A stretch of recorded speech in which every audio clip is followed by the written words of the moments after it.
Grabe din pala sa lawak to si Pontedera. Oh. Ang daming unit na itatayo. Nasa 1,492 din.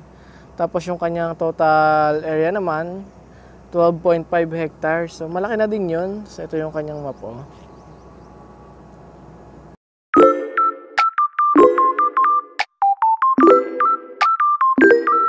Nandito ako sa may Pontedera Residences. Ito po yung isang project ni Apex Homes. Located po dito sa may Barangay San Bartolome, San Pablo, Laguna.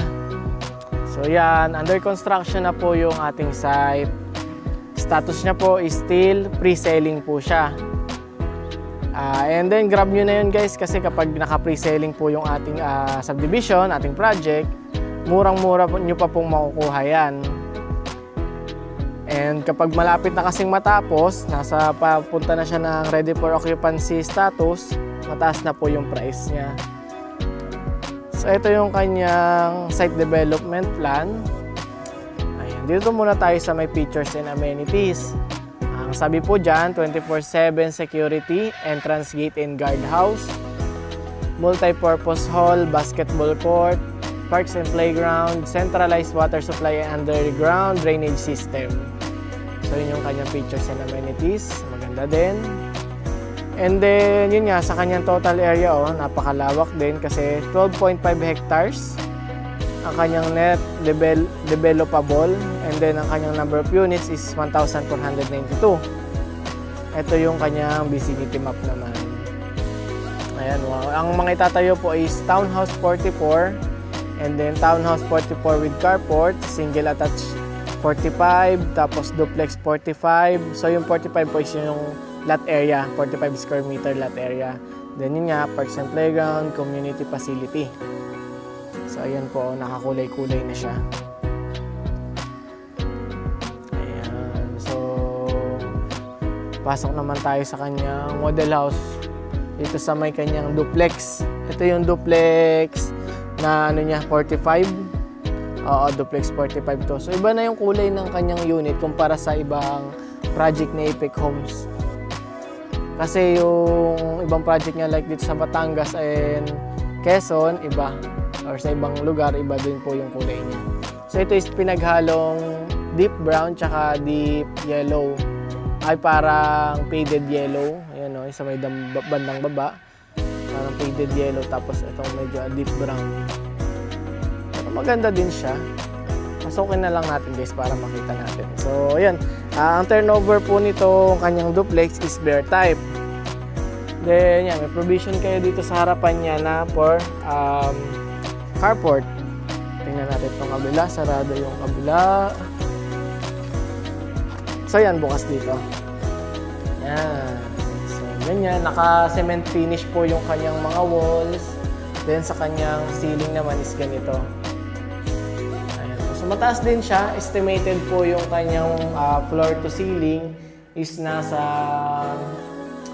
8 to 9 feet. Mga gano'n, 9 feet. Kumbaga, kasi ako nasa nasa 5 feet plus. And yun, sobrang taas pa din niya. Mga 9 feet siya. And then, ito naman yung kanyang mga bintana. Naka-sliding na po. Ayan. So, maganda na din. Then, dito yung inyong kitchen. Mini kitchen. Tapos, dito sa likod, bandang likod, ang inyong bathroom. Half po yung tiles. And then, meron kayong lavatory. Meron din kayong toilet. Tapos sa likod po, meron pa rin kayong service area na extra space. Possible, pwede nyo maging laundry area. Or yan, magsasampay kayo. Or meron kayo namang bisita, pwede din yun. Visitor space, pwede din yan. So malawak pa po yan. Pwede nyo pong pasaraduhan yan kapag ka na-turn over na yung unit. Saka punta naman tayo sa may second floor. Yung kanyang itong stair ay kahoy po. Gawa siya sa kahoy. So magandang klaseng kahoy, hindi basta-basta din. Then, ang provision nga po pala nito sa baba is yun nga, meron kayong living area, dining area, may kitchen, bathroom, service area. Dito naman po sa taas is meron kayong 2 to 3 bedrooms. kaya po yan ng 2 to 3 bedrooms. Pero ang pinaka niya is 2 bedrooms talaga. Pero depende kapag extension pa kayo, pwede pa maging 3 bedrooms yan. Kaya kung gusto niyo medyo maliit lang yung bedroom, kaya pa ng 3 bedroom yan.